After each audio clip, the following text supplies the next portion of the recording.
At narito na po, pinagkakagulan po ang sale sa Lorna and Donna Boutique. Nakikita niyo po ang mga fans ni Lorna at ni Donna dito sa boutique. Murang-mura pa, hello. O, mag-stampede kayo, mag-stampede kayo. So, sobrang pong dami ng taon dahil nandito po si Poe. Yung damit tayo. Diba? Blondie. Nasareno, tangi. Dahil po sila lahat. Mura lang. Ito po, murang-mura. 5 piso na lang isa. Ano pong masasabi ninyo at sale po ngayon? Ang dami pong maganda. Bumili na po kayo, manumura. Hindi na po virgin. Donna, ano pong masasabi ninyo at napakabenta po ngayon, Donna? Nabenta po ngayon. Wala! Hindi tayo tindera. Mabenta po kasi At nandito. nagkakagulo na po.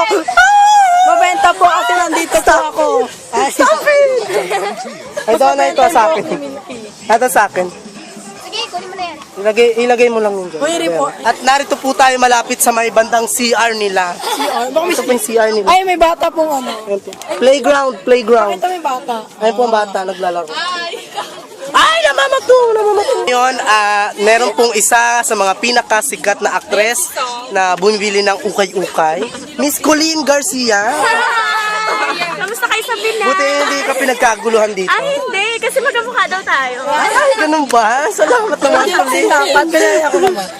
At atin po makakapanayam ang isa sa mga pinakasikat na batikang aktres, si Lorna Tolentino. O, ano na naman sila. Saglit na, Tete, lang sikip.